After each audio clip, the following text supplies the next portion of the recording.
Good Tuesday afternoon to you. Welcome to the John Sanchez Show on News Talk 780 KOH. Pleasure to be with you this Tuesday, and a pleasure to be with one of my two co-hosts, Mr. Cory Edge of Edge Realty. How you doing, Big C? I'm doing fantastic, sir. How are you? Very good. Thank you. Mr. Millard is attending to a family function and will not be joining us actually all week. He's got the whole week off with us, Cory. Playing hooky, just like in grade school, playing hooky. Exactly. Yep. That's for sure. Definitely. All right. Let me tell you what we have lined up for you today. It's going to be a great topic. From one rental to 10, how real estate investors build wealth. Cory, this is a dream. I know we've touched on this in some roundabout ways, but we've never gone really into the specifics like we're going to today. But let's say I bought my first rental.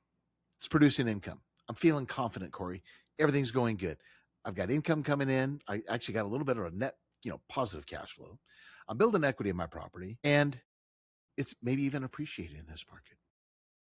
What I want to know, Cory, is how do I turn that one success story into two rentals and success stories, 3, 5, 10, whatever my number may be. So you're going to help us break this down for us. How everyday real estate investors, not your big institutional, sophisticated ones, but the hardworking man and woman out there, Cory, that are listening to us right now, how they can build this portfolio. But more importantly, as you always do, there's pros and cons to everything. Some of the critical mistakes that we want to, or that you're going to advise that people can avoid, right? Because all it takes is one mistake and here comes the house of cards tumbling down. Yeah. And that's kind of, we'll get into it. That's where you want a lot of the diversity, right? When you have multiple units, if you make a mistake on one, but you own 10, right, we can hold that mistake to that one property, make sure we don't make it again, fix whatever the issue is. And it doesn't bring down the whole house of cards until you get to leverage. Leverage can bring down all of it. So we'll talk about that a little bit. Yep, absolutely. How many people, crazy question, you may not know the answer. How many people do you think over your, nearly 30-year career as a real estate broker, have you done this with, where they started with one and you look back, 5 years, 10 years, 20 years, and they've got an entire multi-million-dollar portfolio? Has there been a lot? I have found that people either love it or they hate it. Nothing. So people want to get involved in it, right? Because it's a great, business, if you will, or career, or whatever you want to call it. And it's like going on vacation. It sounds great in the beginning, but then depending on where you go and if you like the food and all. So some people get into it, John, and it's just not their game. They don't want to deal with it. They don't want to, go through it. Same thing. Other people, I would say the vast majority are successful, but on a moderate level, 2, 3, 4 units, if you will, whether they're condos or houses. I do have a couple that, nothing to do with me, just great personalities, good business minds that have created multi-million-dollar portfolios, if you will. Some of them, one in particular, stayed within single family houses. I have another gentleman who parlayed that into a big development, career, if you want to call it. No kidding. Of his own doing, had nothing to do with it. But you just see, and I was thinking about it today when you sent out the topic, like it's such an interesting thing because I think the dream for most Americans is we're going to create a business, but it's hard because I got to find a product, then I got to go hire people, then somebody's got to give me some money, then I got to see if I can sell my product. I got to figure all these things out. Whereas when you buy a rental property, it's all right there. The product's there. The customer is the tenant, which are easy to find. The banks will lever you up, 95% if you want to. Like it's a self-contained, really interesting way to look at it. I like business unit that you don't need to have a lot of experience to get into. Don't need a storefront. And it's not going to become Microsoft, but it can pay your bills and put your kids through college. So it's a neat little thing. What I love about this, Cory, you gave me goosebumps. What I love about this approach that you just mentioned is, you and I both know, we've discussed it a million times over the years, very few landlords look at their rental or rentals as a business. At least I find that with our clients. It's like, you know what?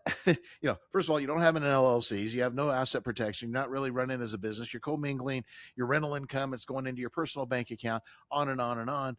You're running a business, and the IRS looks at it as a business. But do you still find that to be the case, that so many people don't I'll call it, formalize the whole process? I do. A lot of it is because they're naive to it. They've never run into a problem. So it's not that they say, I know I want to do this. I'm smarter than everybody, so I won't. I don't get a lot of people that are that way, but I get the ones that they haven't had a problem. And as you know, until the problem comes up, it's not a problem until it's a problem, right? That's right. That's right. and then they got to go figure it out. So that's what we try to portray here is like, hey, these are tiny little business capsules and you need to treat them that way. And God forbid, we hope you never have a problem. But if you Yes. do, then you've insulated those things to within that Right. little shell. So, Right. Right. You know, one issue that I'm really running into, I haven't even had a chance to tell you about it. You and I talk a lot off air about estate planning and, both of our passions for that. And what I'm finding is a lot of times people will, and I'm not saying this to brag, but they'll go, you know what? I heard you 5 years ago, 10 years ago, emphasizing the importance of putting my rental property into an LLC. And I did it. I'm like, thank you. That's why I sit behind this microphone, right? Change people's lives for the better. But yet they have a trust. When I'm doing a trust review, they'll have a trust, but they never did the assignment of interest of the LLC to the trust. So yes, they got the asset protection of the LLC, but they don't have any probate protection, right? So correct. again, halfway there. Yes. Yeah. And a lot of people think that the trust provides the asset protection That's right. where it Nope. doesn't, right? So it's there easy. And again, I think a lot of times people you say the term LLC to somebody who's never been involved and they think, oh my, that's $30,000 in attorney bills Yes. and this and Right. that. Like it's so simple, so easy. Yes.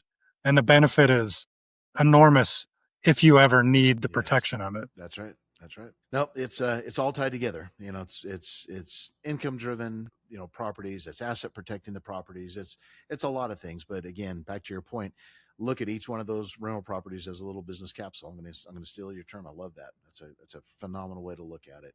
Do you try to, last thing, then I'll get to the market. Do you try to emphasize that to that first time, investment property buyer to look at it that way? Yeah, depending on if they've been through it before, right? Like somebody who calls me, like I have a gentleman coming in from Texas who we're trying to get some stuff done. He owns multiple properties, right? I don't need to Mhm. sit there and Sure. explain to him. Now we're kind of talking it out. Like he talks at a high level, so I got to make sure I can Yep. do the same thing. Yep. Where somebody who's never have it before, then I do try to explain it that way because it to a lot of people it sounds foreign, but once you explain, it's like, oh yeah, that makes a lot of sense. Yep. And Yep. if you can like, I'm not very sharp, so I like people to explain things to me on a second grade level. So I try to explain on a second, and then like, oh Yeah. yeah, that Yeah. makes I did sense. the same. Yep. Exactly. So Well, I've shared with you and I've shared it on the show, my how I get people to visualize how an LLC works. Right? My sun and my planet diagram. Have I ever showed you that? well, yeah, Yeah. exactly. Yeah. I don't know if Exactly. I've seen the diagram, but I've Yeah. heard the Yeah. It's a, analogy. Yeah. yeah. What I've told Corey, and this is again keeping things simple the way we like to do it. Right now, if you don't have a living trust and you don't have more specifically, an LLC, let's say you've got two rental properties, right? So draw a big circle. That's my sun. Inside of that circle are all of your assets, your personal residence, your two rental properties, your bank accounts, your taxable brokerage accounts, on and on and on, and even your IRA accounts. You get sued on that rental property. First thing an attorney's going to do is what, Corey? Pierce the corporate seal. There you go. He's going after everything in that big circle, right? That's easy pickings for him. If you have the LLC for each one of those rental properties, now that's the planet that sits outside the circle. So, God forbid, if you lose the lawsuit on, we'll call it rental number one, he can't go after rental two, and he can't go after what's inside the big circle, which is all of your other assets, right? Your personal assets. And that's why, again, it's so absolutely critical to meet with an attorney, have a proper asset protection plan in place, and make sure you're set. The other thing too, Corey, that I see, and I know you and I have touched on this one, is people will, because it is, you're absolutely right. I mean, it takes me, last one I did, it took me 27 minutes to create an LLC. It's very simple. Our Secretary of State, their website has done a phenomenal job making how easy it is to do it. I mean, I'm talking getting the tax ID number, everything.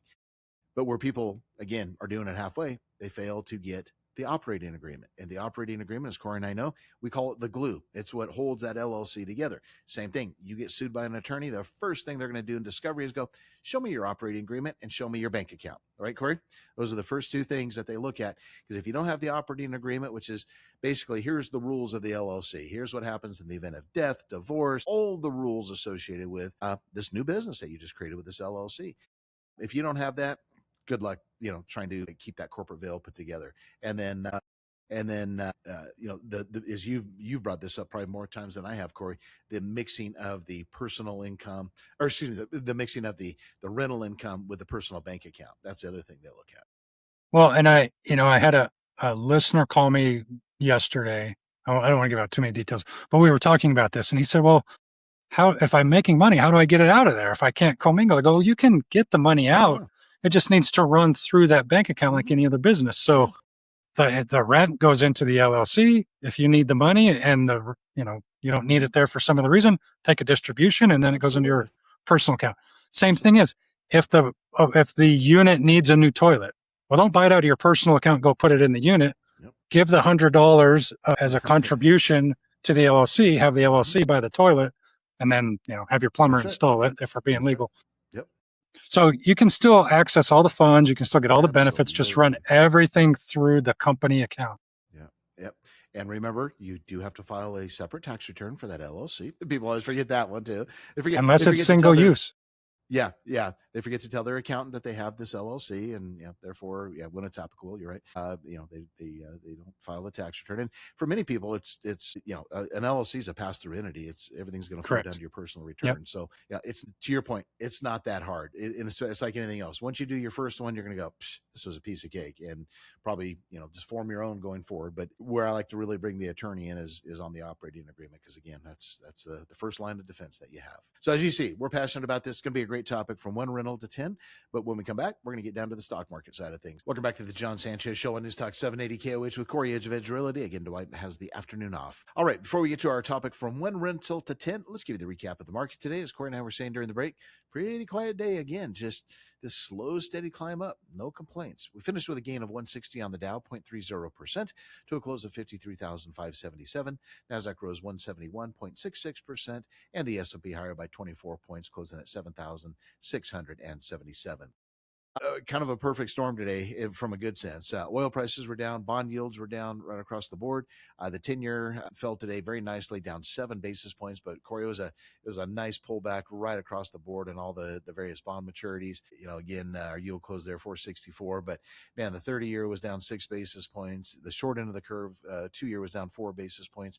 So yeah, just everything, which again, quite surprising considering all the announcements yesterday of the new economic sanctions against Iran and 60 other countries. And then, of course, the last 48 hours of this tit for tat tariff war with Canada now, so on and so forth. But usually those things affect the bond market. Not today. Let's see. Oil prices down $2.69, 82.29 a barrel, and gold gave up just 80 cents. That's a very unusual small close at 4,694.20. Cory, we had consumer confidence reading dropped a little bit, 89.4 for August, but new home sales for July, man, what a tough number. I don't know. I don't know if the rest of the country follows the seasonality that you've always said about Reno, where kind of 4th of July is our peak. 10.5% decline nationally on new home sales for the July. Man, that was a big Yeah. number. And you got to remember that's been this jump up in rates, right? And That's right. if Dwight was here, I'm sure he'd say the same thing. There's some of it that's affordability, but some of it's just buyer exhaustion. Right. They're just Right. not. And I think because when we get the construction permits, we talked about this last week, like the multifamily has always done well and seems to be doing Yes. good, but the single family, at some point when you exhaust people long enough, they just give up. And Yep. there's like, Oh yeah. I'm just going to rent. Right. Why would I Yeah. even fight this? I'll just become a tenant. So you got to be careful, because I think some of the builders play this and rightly so. They don't want to add too much inventory because it'll put a squeeze on their pricing. They like the limited Sure. supply, Sure.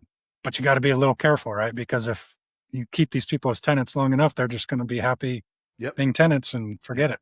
Yep. No, you're absolutely right. And speaking of mortgage rates, according to Mortgage News Daily, the 30-year mortgage today down 4 basis points to a yield of 6.74%. All right. NVIDIA was a good mover. Got to mention tomorrow's going to be a really, really important day. We have NVIDIA earnings after the close. Stock gained $4.47 today to $212.95. Tomorrow, we also have personal income, personal spending, and of course, the Fed's favorite measure of inflation, which is the personal consumption expenditure. So we'll see how that number comes in and how the market reacts there. Let's see. Moderna was another big star performer again. I remember they formed that kind of joint partnership with Merck. Was that early part of last week?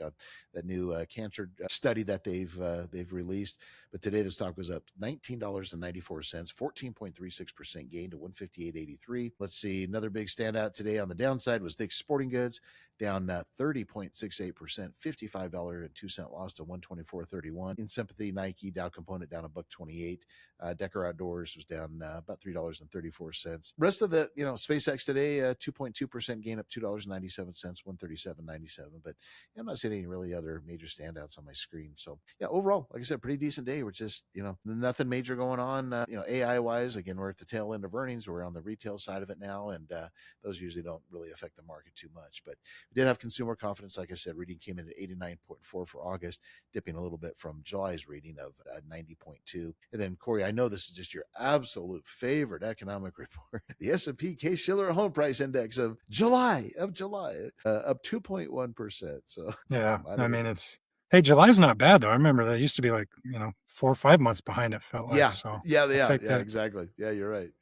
It will be interesting to see. Hopefully, yeah, I think next Tuesday we'll be able to do the local market report, because I've been tracking it weekly, and the price, not to put anything out of the back, because we'll see how it shakes up. The price has stayed elevated, but the number of sales has dropped immensely. Kidding. So we'll, hopefully we can go through that next Tuesday in more detail and just kind of see how everything's reacting. Absolutely. Love it. Cannot wait. All right. Before we go to break, I want to give you a quick reminder of my upcoming educational webinar next Wednesday, of course, on the estate planning topic. And here's the situation. You wouldn't go 10 years without seeing a doctor. So why in the world would you go 10 years without checking your estate plan? Families change, assets change, everything's changed. The laws change, so on and so forth. And an estate plan that worked for you years ago when you originally had it created may not work for you the way that you think it does today. So join me this Wednesday, August the 26th, tomorrow, 6 p.m. for my free webinar, The Estate Planning Checkup. We're going to check your trust, your beneficiaries, your powers of attorney, and how your assets are titled. Visit specializedtrust.com to register today. Again, 6 p.m. tomorrow, specializedtrust.com. All right, as we said at the beginning of the show, our topic is going to be now from one rental to 10, how real estate investors can build wealth. You bought your first rental property, it's producing income, you're feeling on top of the world. You call up Cory and you go, hey, I'm ready for number 2. And maybe number 3 and number 4. Cory's going to go, no. Let's crawl before we walk. But what we want to do for those of you, like Cory said, that has a passion for it, how do you turn that one rental property into 2, 5, 10, whatever your number is? So when we come back, Cory's going to break down how everyday real estate investors can build a real estate portfolio, and again, the mistakes to avoid along the way. Welcome back to the John Sanchez Show on Newstalk 780 KOH with Cory Edge Realty. We finished with a gain of 160 on the Dow. NASDAQ rose 171. The S&P higher by 25. All right, it is time that we get to our real estate topic. Once again, turning one property into 2, 3, 5, 10, whatever the number is. Doesn't really matter. Once you kind of get this whole process down, sky's the limit. It's whatever you want to do, how much money you want to spend. Okay, Cory, let's get to this topic here. I'm going to start off with a crazy question for you. If someone, again, as I've said a few times to you today, Cory, owns one property, they're feeling really good, they feel successful, and they call you up and say, Cory, I want to own 5 properties. What's the first thing you're going to tell them? Go talk to Dwight. unless they're independently wealthy. But I mean, because most people need to leverage it up. They need to get loans for that, and you can do it. So I don't want to jump ahead, but the Fannie Freddie guidelines say you can have 10 loans in your name for invest. I think you can have 10 total. So obviously one of them would be your primary usually. Mm-hmm. So 9 investment properties. So if I had a client or a new person that said, I've got $300,000 and I don't want to pay cash. I want to lever this up as much as possible, as much money as they'll give me. Go see Dwight, because you can get up to 10 loans and see. I don't remember the down payments. It was always 20% down on investment, but I think it's lower now, maybe I do too, yeah. 10 or 15. But that's the thing is, so let's say you and I own a rental and we've owned it for 5 years and we've built up $100,000 in equity. We don't have to take that $100,000 or redo our loan or whatever and use that to go buy the next one. Because theoretically, hopefully, we've still been working for those 5 years. We've built up our disposable cash again in the 5 years. So we can just repeat the process again. Use the disposable cash similar like we did on the first one. We're going to go get another one. The rental income from the first property we own will count towards our income, right? So it's not like you have to qualify with all that debt, because the rental income will offset 75% of it. So a lot of times what I see is, unless you are switching from, I hate single family and I'm going straight to hotels or something like that, most people's lives stay the same. Their budget stays the same. So every couple of years, they'll accumulate another property because they've built up that nest egg again. just like they did the first without time. even touching the equity on the existing rentals. Correct. And sometimes it's good. Like if that was free and clear and I came across a big land deal and we needed to get our hands on 500 grand and we have this rental property over here and say, okay, well, our nest egg isn't that big yet. So let's lever up the rental property and go chase this other deal. And we can pay that off if we want to later or something. But most people won't change the rental property they have. And most of the successful people I deal with, they'll come in and say, oh, I've got, I have one client, I think he's got like 27 properties and he's just accumulated them over the years and just over the years and over the years. But he's never, to my knowledge, I don't think he's ever used one to buy the next one, if you will. Interesting. He could. Most of them have very little debt, if any. Yeah. But he wasn't in such a hurry that he felt like he needed to do that. Okay. So that's been a long-term plan. Love it. So what are some of the critical questions that we need to ask before we buy property number 2? So if we have one, so I guess the thing that I would say, if you came into my office and we're talking, then my first question would be, how is property number 1 going? How are your... It's going great. $200 a month positive cash flow. But all your accounting's going great. It's not stressing you out. The tenant's not calling you directly. I've listened to the John Sanchez show for years. And everything's great, Cory. If everything's going perfect and if you need a loan, I'm going to say, well, go talk to Dwight. But if you've already talked to Dwight, great, let's go do it again. So what's the best part of that, right? Like, let's assume it's a 3-bedroom, 2-bath, and your tenant is a small family with school-age kids. Well, do you like that because you have that, tenant base? Do you like it because maybe it's close to a school and that's why they're there? Like, what are the parts of it that work? Because if we do this 10 times, inevitably one of those is going to go wrong, not with the property, but maybe with the tenant. So if we can figure out what part of it you enjoy other than the cash, everybody enjoys the cash, but what part of it has made it successful in that investor's mind, then let's go try to replicate that. Or maybe they're like, I bought this house in the Northwest Reno and it's been the best neighborhood and the tenant's been awesome. And he said, oh, the neighbors are awesome and all this.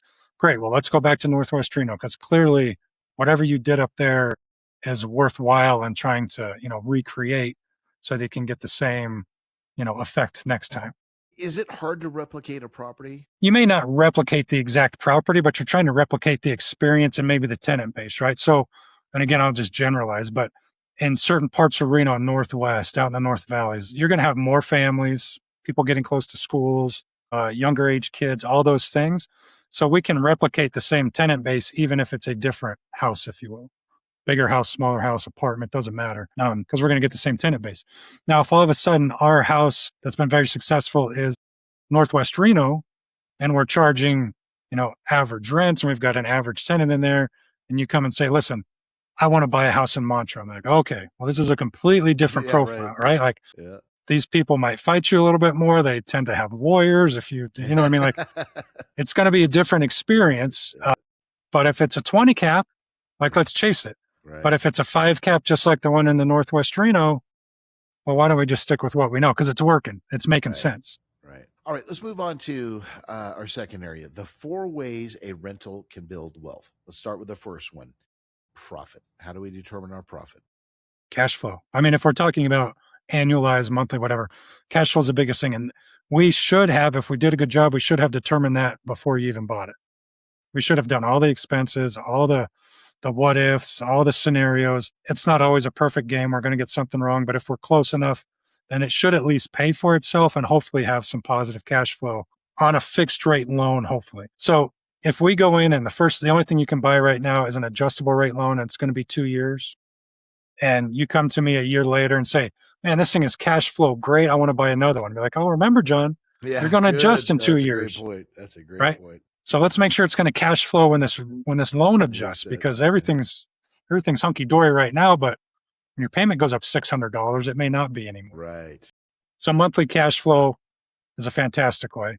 Obviously, appreciation, right? And that's something you don't really control. And I try to tell people, especially if they're long term, don't worry about whatever the value is going to be. What the value is, you're not going to sell it, so don't worry about it. Mm-hmm. It's going to go up, it's going to go down, and if you're a super long-term investor, then your kids or your grandkids can worry about what the value is, right? It's producing income for you, and it's going to appreciate over time. Doesn't mean it's going to appreciate every day or every month or maybe even every year, but over time it will appreciate. That's usually the big chunk, right? That's the one everybody's after. Depreciation, the phantom write-off, right? So we get to do your taxes and we get to do your income versus expenses and all the hard money stuff. And then you get to depreciate it. So you get to little fun calculation that your accountant can do or now AI can do for you of how much more you get to write off on your taxes legally to depreciate that house and get a little bit of a tax bump for you, a little bit extra income there. And you tell me the fourth one. I'm spacing. Well, we've got tax treatment, which you just covered. We got appreciation. The last one is our principal reduction. Yes. So I always tell this story because it makes me look like an idiot. Right during the great financial crisis, we were going through short sales, this and that. And one of our listeners called and he was picking my brain. He goes, listen, my daughter has a rental. She's upside down. She thinks she should sell it. I don't think she should. And I was right in the heat of it. And I said, you know what? You should probably sell it. Yep. Which and was I had all these reasons. Perfectly legitimate answer during that crisis. Well, because we were going back to the Stone Age and who the heck needs a house, right? That's right. And he said, why would I sell it? That it's not cash flow, but it doesn't cost her and it's paying down her principal every month. Every time the tenant pays her rent, she pays her mortgage, it's bringing it down. And he was absolutely right. I mean, I could not have been more wrong. So not only did she get to recover, get all the equity appreciation, but it's probably paid off by now. Like how long ago was that? It's, you know what I mean? So every month your tenant is reducing the amount you owe. All right. So let's recap that again. The 4 ways a rental can build wealth: the cash flow, the principal reduction, the appreciation, and the tax treatment. Okay, Cory, next one. Let's squeeze this part of this one in before we go to break. How do I buy property number 2? Again, I would go through the same scenario you went through the first time. If you used a loan and you have your nest egg save up again, you can get up to 10 federally, backed loans, if you will, Fannie Freddie loans. So go through the same process again. Go back and see the lender. Let's go find the next property. Try to stick with the same playbook if the first one was successful. All right. When we come back, we'll talk about the power and the danger of that L word that Cory mentioned, leverage. Oh, yeah, this is a great way to multiply a portfolio. However, of course, there's always risk to that. Welcome back to the John Sanchez Show on News Talk 780 KOH. Mr. Edge, before we forget, let's get your phone number going, please. 673-6700. Beautiful. Thank you. All right. We've been talking about from 1 rental to 10. Now, on to the next one, Cory. The power and the danger of leverage. Cory, let's say, again, this is one of the great things about real estate is one of the few assets that you can leverage, right? Say someone comes to you and they have $100,000. Of course, they can go out and spend, $100,000 outright. It's not going to get you much, of course, or if anything at all. Or they could use the $100,000 as part of the equity required to control a substantially larger piece of real estate, depending upon the financing. Yep. If the leveraged property appreciates, your returns on the invested equity severely magnified, right? You're appreciating on, let's say you put 100 down, you bought a $500,000 home, you get a 10% appreciation. That's 50 grand. It's not $10,000. It's not on the cash you put in. It's on the value of the property. Sounds great. But of course, Cory, as you and I both know, leverage works in both directions. The properties decline, rent stops, tenant quits paying, major repairs, etc. Talk to me about the risk in today's marketplace of leveraging, because to me, that's the fastest way to build a portfolio of real estate, but also we have our risk. So the beauty of real estate, and we have this self-contained little pre-built business, and it's easy to get a loan. It's easy to get leverage. You can go in your example, I have $100,000. Great. I can buy a $500,000 property, right? I mean, if 20% and everything else being equal, I can control this. And in that same example, if it goes up 10%, you're right. That 50 grand isn't really on the 500 and my math, it's on the 100. So I have a 50% upside on my cash investment, which is beautiful, right? The problem with leverage is you have to keep paying, like you said, whether the tenant moves out, whether the market goes down, whether the property goes upside down, which happens a lot. The ones I get most nervous about, and I'm seeing a ton of them right now, and I'm sure you do too, are the private, I don't want to say private, but they are essentially private lenders, if you will, the non-QM loans. Mm-hmm, mm-hmm. So it's incredibly easy to get money now for rental property, incredibly easy. But those are going to be non-QM loans, meaning they don't have to, for the most part, show that you can repay it, or do the 30-year mortgage, or have the non-balloon, or have any of those safeguards that were hopefully there to protect us from going through what we went through in the great financial crisis. So you're seeing a lot of investment loans that are short term, maybe 2-3 years. They're going to have a balloon, or they're adjusting rate, or they're no qualify. Oh, if you have a tenant that pays $1,000, we're going to give you.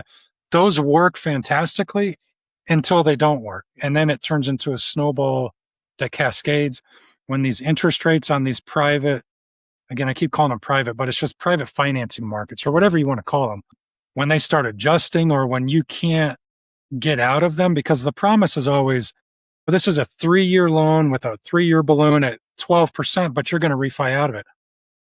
If you can't refi out of it, it doesn't work.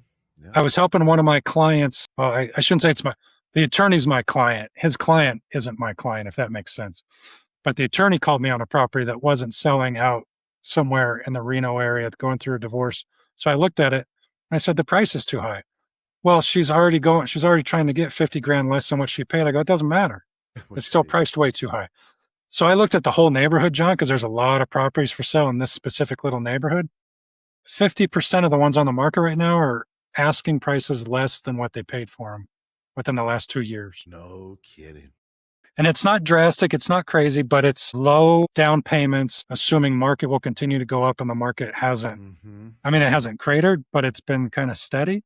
And so when you factor in all your sell costs, commissions, all that stuff, yeah, you're upside down. And that can happen on investment properties just as well. Absolutely. And it's even magnified more on the investment property side, because typically that's the signs, and not saying it is this time, but that's typically the signs where the economy is showing signs of weakness, right? And you and I both, what happens next? People start losing their jobs. Usually your renters are going to be people that are either, kind of getting their financial life together, haven't been on the job a long time, therefore don't have a lot of job security. They're kind of the first ones to go when a company announces a layoff. So now they can't pay the rent, you can't pay the mortgage, and let the cascading effect work. So yeah, great point there. Yeah, and God forbid you're managing your own property when they cry to you that they lost their job, because you're going to be like, that's okay. That's right. Yeah, don't worry about paying. Like, it turns into a mess. Yep. All right, Cory, with a little more than a minute left, let's hit on, again, something really, really important, which is the distinction between the what we're looking for in the property, with it being a rental, versus what we look at when we're buying our primary residence. So 30 seconds on this one. So again, we just want something that, usually a 3-bedroom, 2-bath, that's bulletproof, if you will. So you don't need the fancy tile and the Cory on countertop. You don't need all the high-end stuff that you need. You just need something that a tenant can take care of. 2-tone paint, carpet, linoleum, the acrylic shower bases, no wood-burning fireplace, kind of all the things that are easily fixed and nobody can really screw up, unless they really are trying to screw it up. Right. Kind of like buying a kind of a stripped-down car for your teenager. Absolutely. No question. Absolutely. Yeah. Good analogy there. Base grade, base model. That's right. Base model. Yeah. Oh man, great information, Cory. We'll do this one again because there's still so many other things, but I think everybody gets the picture. One more time, your phone number. 673-6700. Beautiful. You are the man. Thank you, buddy. Appreciate you. God bless. We'll see everybody tomorrow on the John Sanchez Show.